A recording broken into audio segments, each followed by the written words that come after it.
Yo, what's good? It's your boy B there. We back with another video. If you're new to this channel, hit the subscribe button. But today I'm going to give a definitive synopsis on the geographical locations in the 178 worlds beyond the ice wall and how those intergalactic geographical landmasses are occupied by black extraterrestrials according to etymology and non-ether genetical properties. But before we get started, let me reiterate something. It's imperative that you understand that non-ether genetical properties is conducive to carbon because carbon is the building block of all civilization, meaning that the biological structure of black people works in synergy with the universe and it harmonizes with nature because we are the electromagnetic conduit of the macroverse. So that's how you know who occupied those geographical locations beyond the ice wall according to DNA that's beyond Eurocentric and Westernized science, right? So with that being said, that's how you understand and know that Antarctica was a tropical civilization during the first sun cycle, meaning that mankind wasn't created until the lunar cycle, right? So with all that shit being said, we need to break this shit all the way down, right? Now, there's a book that you got to get called The Navigator Who Crossed the Ice Walls by Nas Confunded. And it basically entails about there's different worlds beyond the ice wall. So let me get my screen share going. So it's talking about the different geographical locations beyond the ice wall. And I'm going to show you a little bit of the map in video form. Now,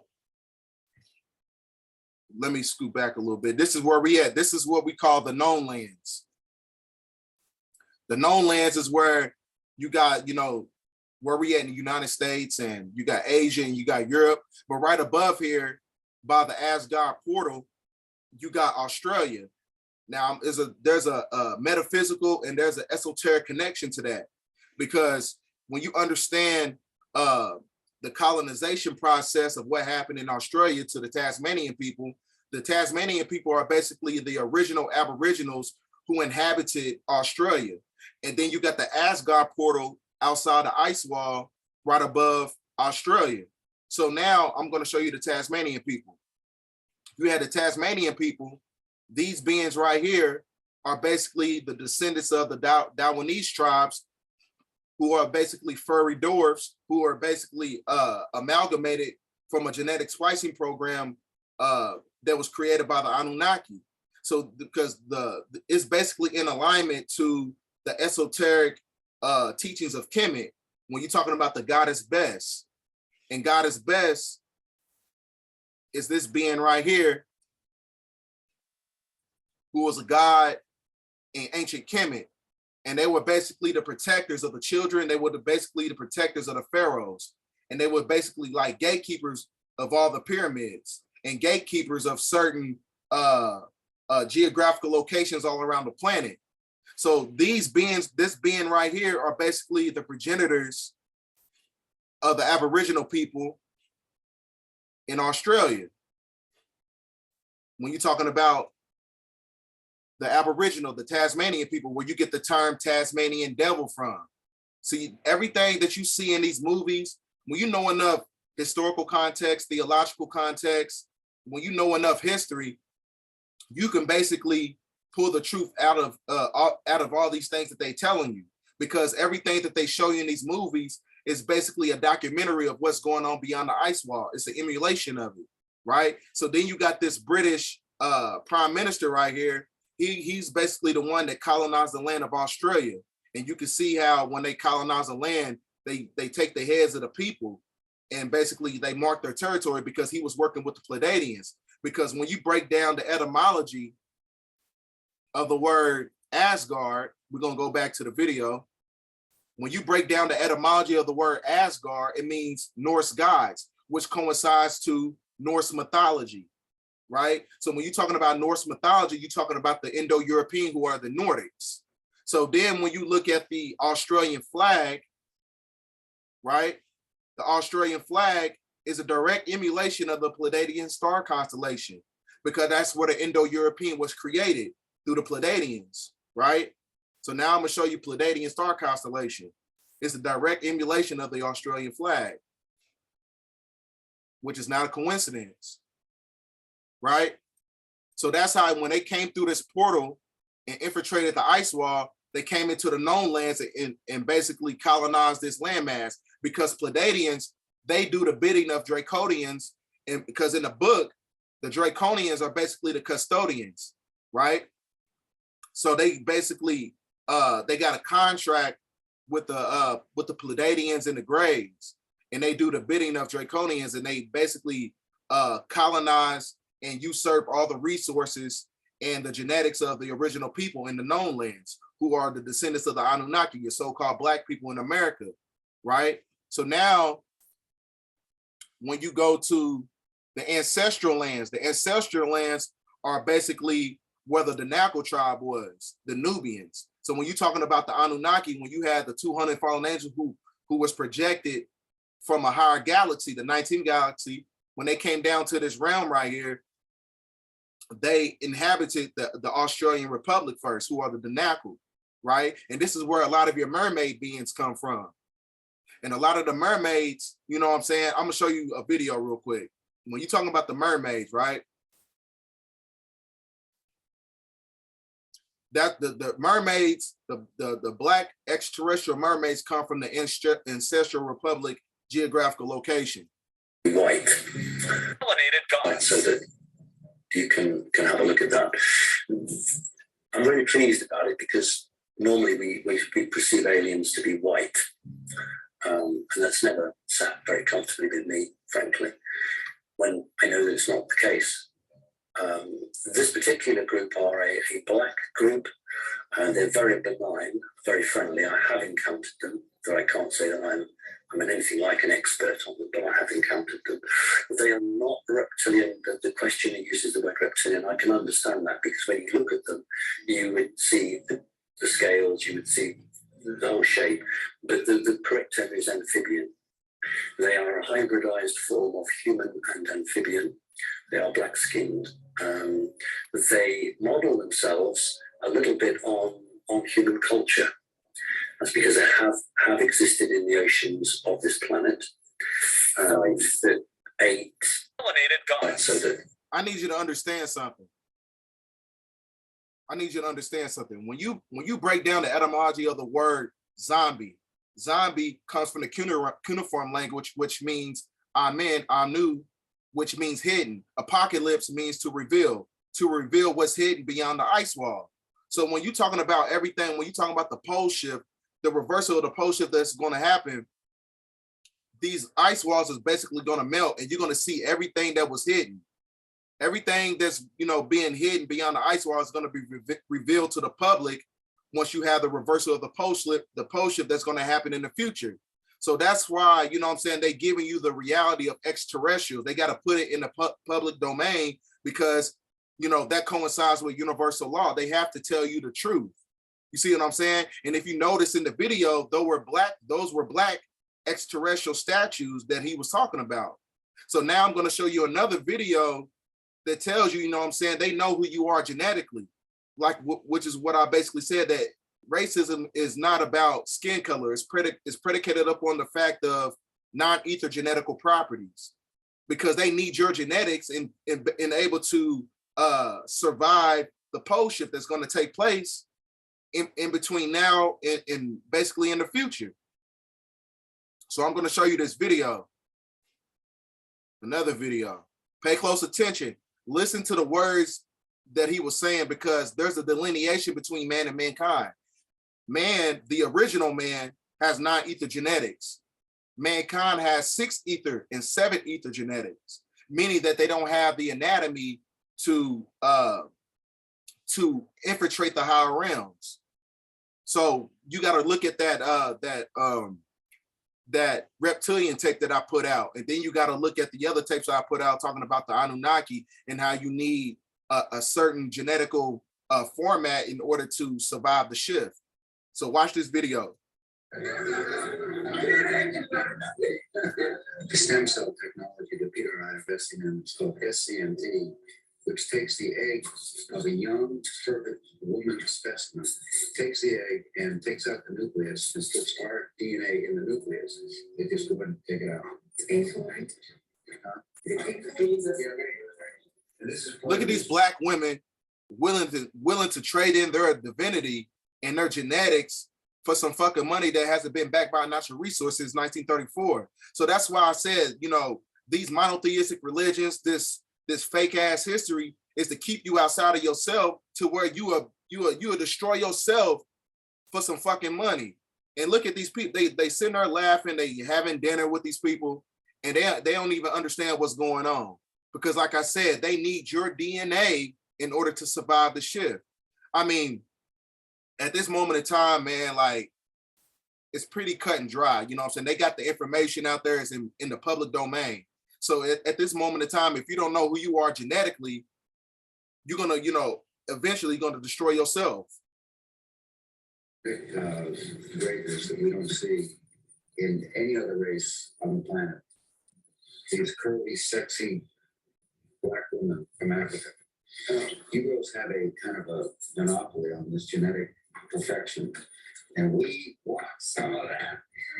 You see, like the movie Get Out wasn't lying. Like I said, man, they need your genetics. Why do they need your anatomy? Why they have to tell you? Why they got to keep your history so secret? Why they got to keep your DNA so secret? Why they got to hide everything on the planet? Because like I said, it's only conducive to their system to keep you outside of knowing who you really are.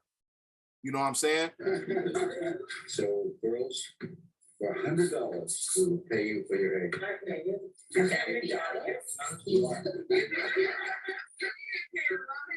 So how much do you want for it? Let's bid. I bid $500. Mind you, these are billionaires willing to give black women their, you know, buy their stem cells for $100. These women are willing to trade in their divinity for, you know, crumbs, basically. Because you got to understand that the stem cells of the black woman has prokaryotic cells, meaning that she is able to regenerate because she has immortalized cell lines, right? So when you're talking about the ovate cell inside the black woman's womb, right? The ovate cell contains a certain amount of stem cells to where the black woman is already born with her children, right? She's already born with her potential children inside of her womb. So now you can kind of see why they want to do this switching of the sexes and things of that nature, to where they can take and extract the black woman's womb and put it inside of another person's body. You see what I'm saying? Because I told you, it's all about genetical self-preservation. So now listen to what else he's saying. He's got $60,000 worth of eggs. Yeah. If you have an abortion, that's very valuable. Umbilical cord, you know, placenta, you know, even your period blood is so rich with stem cells. He said your period blood is so rich with stem cells. Like I told you, your organs is a lot more vital than everybody else's on the planet. You know what I'm saying? Because you are descendants of those extraterrestrials who came from outside of that ice wall, right? But like I said, the veil has been lifted. You know what I'm saying? Everything is going to be revealed in the future. I'm going to keep playing the video. As waste, and it actually should be. It should be captured as recycled. Mm-hmm. And it should go to waste. It's life for somebody else. It's life for mankind. He said it's life for mankind. Understand, I told you there's a difference between man and mankind. Even when you look at Revelations, not Revelation, but in the book of Genesis, it talks about man and mankind. Those are two different species. Best days are 60 to 18 years old. Those are the best days. As you get older, your age will be good. Yeah, that's what I'm thinking. So you may not be our No, it's fine. I don't make it anyway. Cloning yourself with the idea of making yourself immortal, I think, is science fiction, and I think it's unethical. They've already tested this practice like I told you, and Mouse was fat, and Mouse got six pack, and he was jumping all the women. You know, young, right? You know, and at first it's just everybody safe, and after that, the young. Like I said, you got the gamma radiation hitting the planet right now. You got gamma radiation that's hitting the planet, and it's gonna break down all these ice walls. So meaning that before you had the first flood of Noah, all these geographical landmasses were connected together. That was based, and then in the middle of the planet, you had the tree of life. They cut down that tree of life, And now, you know, you have different deviations of different land masses all around the planet. We are separated as a people. We are separated from our ancestral galactic bloodline. So now when you're in the known lands, you are basically being colonized by custodians, draconians, Pleiadians, and Greys who are taking your genetics for genetical self-preservation.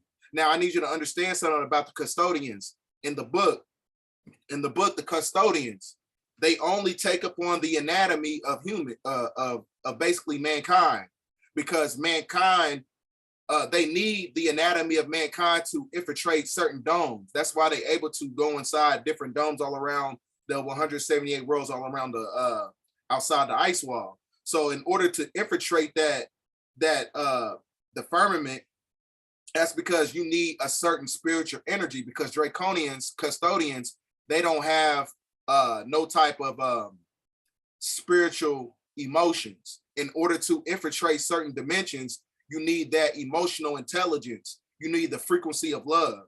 So they don't have that. So that's why they take upon the anatomy of mankind, the ones who have 6 ether genetical properties, because a draconian, a custodian, they cannot take upon the anatomy of a so-called black person, because we have too much carbon all throughout our anatomy, and we have neuromelanin. So they need, that's why you talking about I forgot her name, but you got to look at that draconian tape that I put out talking about the reptilians.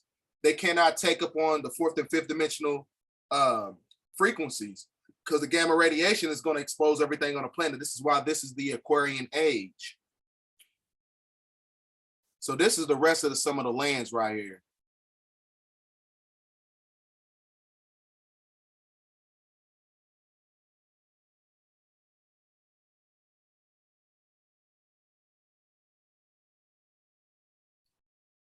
You got the land of Mars, where you're talking about the human colony right here. You got the human colony, right? So this is, like I said, shout out to Dr. Phil Valentine. He said that Mars is basically beyond the ice wall, right? So since Mars is beyond the ice wall, you can see why all these billionaires and these millionaires, they all want to go to the human colony that's beyond the ice wall, which is Mars.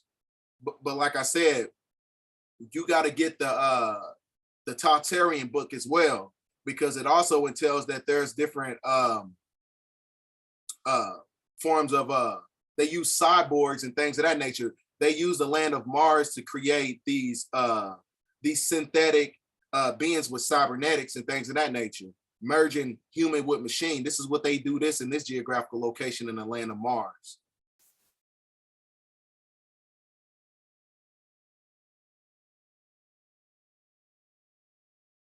Then you got the lands of angels, the Elderbarian lands. Then you got the lands of the forgotten path. In my opinion, I think these geographical locations are for people who don't know their purpose, the ones who are the lost souls. So when they die, I think they consciousness and their souls and their spirit goes to this landmass and is trapped there. That's just my opinion, because there's no reason why you would call this geographical location the lands of the forgotten path. You see what I'm saying? And now, I mean, it's kind of in alignment to where, you know, it's right by the land of Mars, because I told you the basis of the land of Mars is basically merging human with robot, which is cybernetics. When you take use horizontal gene transfer by taking another consciousness out and put it inside of another body or inside of a robot. Then you got the Andromeda lands. You know, these are all different, you know, land masses beyond the ice wall.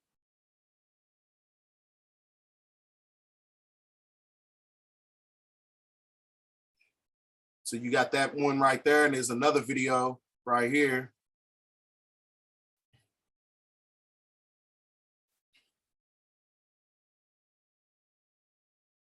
You know, look at all these, you know, these lands that they don't tell you nothing about. Whether you know, even if they try to put it in the name of fiction. But like I said, they got to put it in the public domain in order to tell you the truth. It's universal law that they got to tell you the truth. Look at the lands of Jupiter. It's, you know what I'm saying? It's in a state of desolation. because Zeus and Jupiter work in synergy. That's Chronos. Because I told you, Chronos is basically the god of the Bible, who is Zeus. Zeus and Jupiter is Jesus, which is why it's right next to the land of the custodians, who are Draconians. Because then when you look right here, it's got the land of Baal. Baal is what the god that they worship, who is the god of Moloch, which is Pan. So everything is in alignment, you know, to everything that's going on beyond the ice wall. Look at everything, and look at their landmass. It's real desolate. You know what I'm saying? And then you got the celestial lands.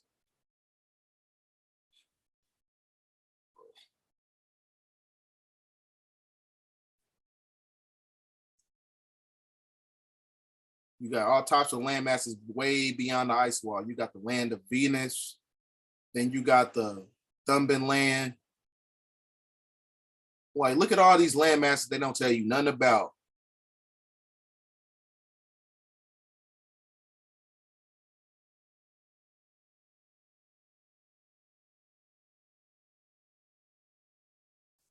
So now I'm gonna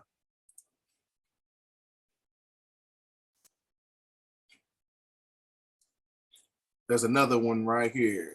I think I showed you this one, I'm not sure.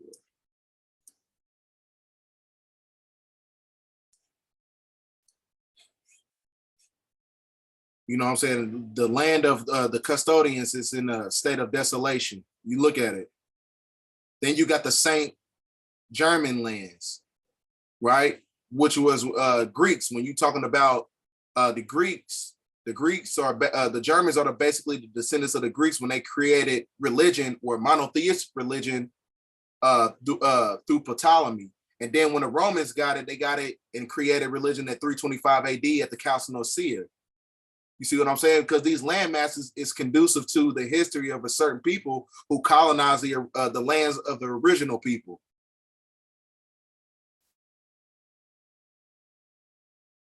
You got the land of Neptune.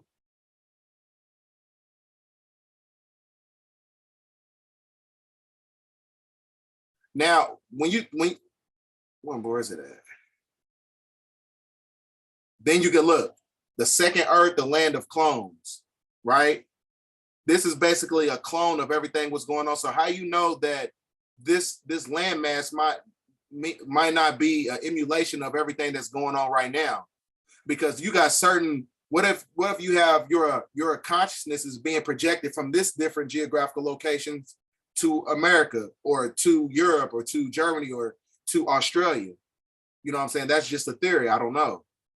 It said the second lands of clones. So when you now you can kind of understand, like, when these celebrities or these politicians, when they die, do they go there?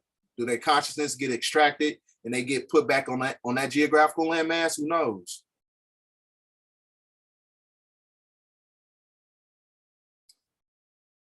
And then there's, in the book, it talks about the land of Gilgamesh. They said the land of Gilgamesh was kind of like some type of utopian society, to where it was just as big as New York City, and they had, you know, certain ancient technology. So when you're talking about technology, right? When you look at all, you know, look at the hieroglyphs from Sumeria, you look at the hieroglyphs all around the planet, right? Hold on, let me get my screen share back. When you're talking about all the hieroglyphs, and you know what I'm saying, these people being, you know, very intuitive with certain technologies and things of that nature. When you look at this hieroglyph right here, this is probably based out of Japan, when you had the Nagas, right? She has a tablet in her hand. She's using it as a phone.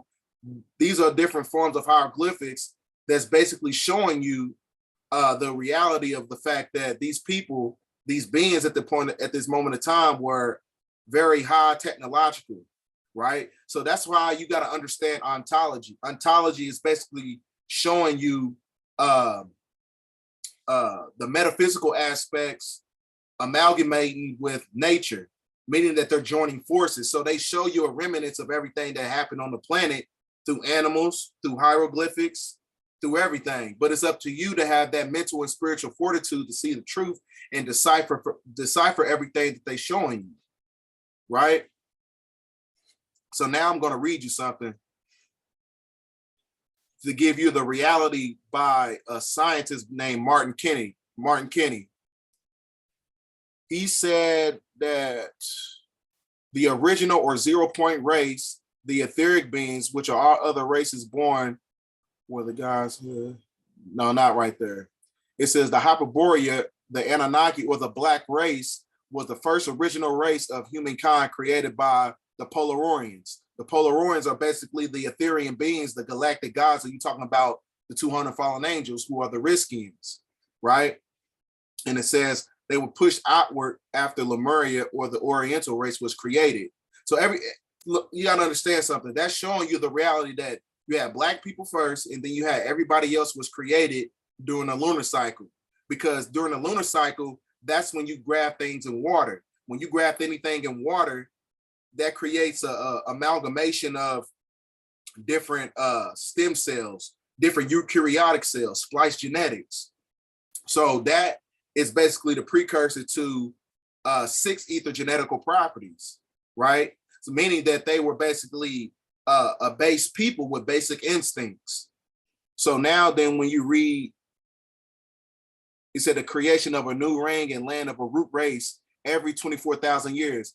The 24,000 years is basically the purification period of everything on the planet, where the ice wall and everything is basically going to be depleted, right, during the Aquarian age. Because when you look at the symbol of the Aquarian age, it's showing you that there is a divine feminine solar transmission pouring down on the planet, right? She's pouring that galactic, that cosmic energy back on the planet to where it can reverse the polarity of all the evil on the planet.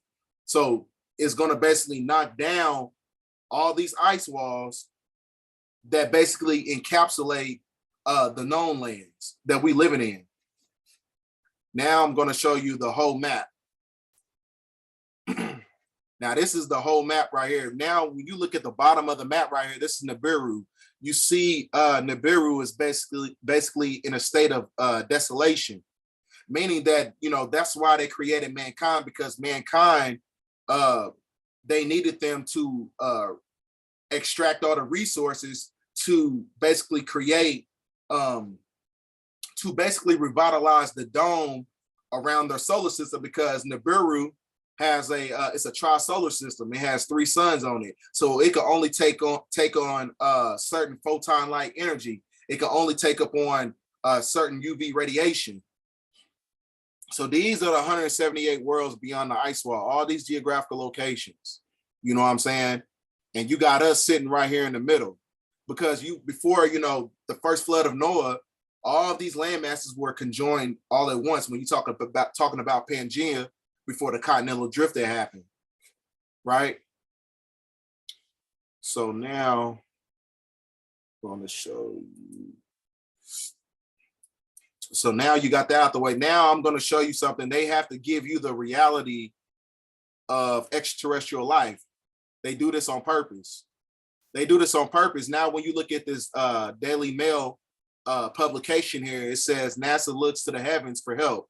Agency enlisted 24 theologians to assess how the world will react to the discovery of alien life on distant planets and how it might change our perception of God's and creation. So now this is why it's imperative for y'all to get out of religion, because religion is basically, you know, it's hypocrisy.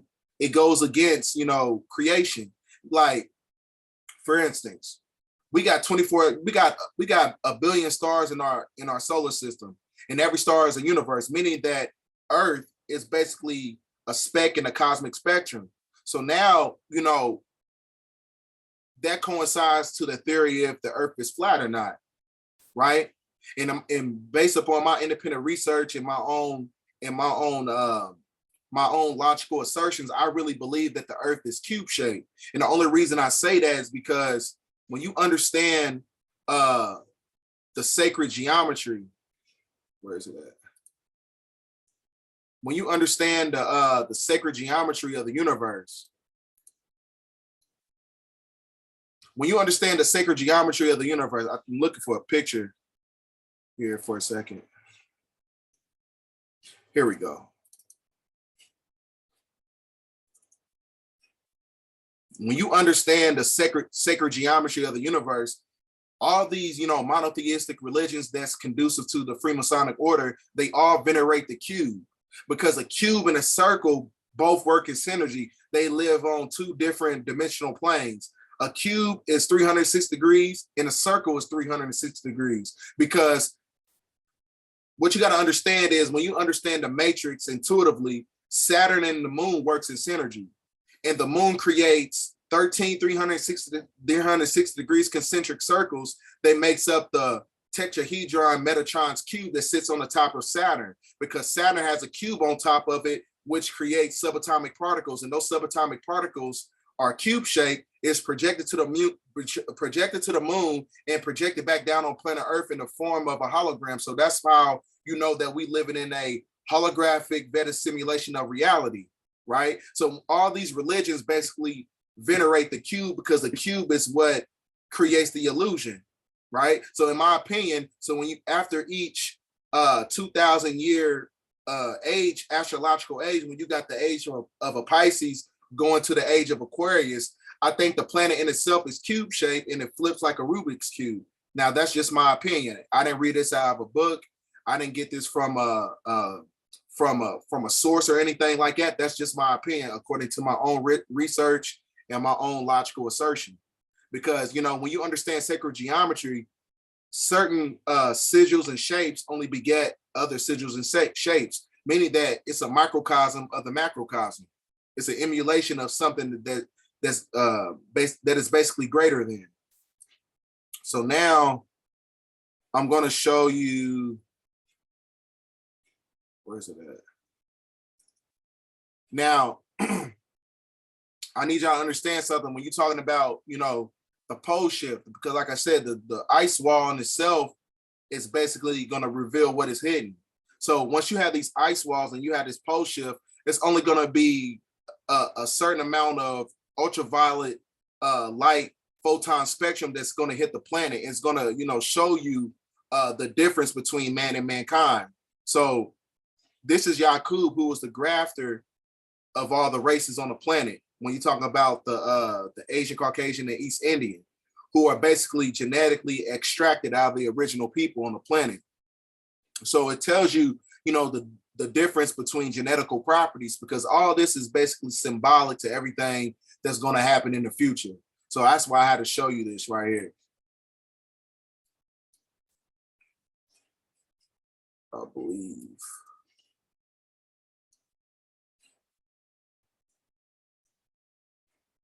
So now when you're talking about, this is a meeting with the United Nations. They give you the reality. Somebody in the meeting said, I don't know who said it verbatim, but it says, tell them we are studying ice and they aren't allowed to see us study ice. They'll believe it. So they showing you this is a meeting. This is a setting at the United Nations. They showing you everything, it's basically encapsulated around the ice wall. And now when you look at it from a theological perspective, it tells you about the firmament, to why you can't see beyond the ice wall. For those who read the Bible who are not able to comprehend the Bible, it talks about the firmament. It says, hast thou him spread out the sky, which is strong and as molten looking glass. That's in Job 37:18. And then when you said, and God made the firmament and divided the waters which were under the firmament from the waters which were above the firmament, and it was so in Genesis 1:7. So they give you, like I said, they got to give you the reality. It's universal law that they got to put the truth in public domain, whether it's through a book, whether it's through, science fiction, whether it's through a goddamn movie. They have to tell you the truth, because everything is basically a documentary of everything that's going on beyond the ice wall, right? So with all that being said, man, get this video out there. Thanks for watching this video. I had to show you the alignment of extraterrestrial existence is basically in alignment to all the geographical locations that's beyond the ice wall and who basically occupied those lands first, according to DNA. So with all that being said, get this out there, share the video, like, comment, subscribe. Thanks for watching.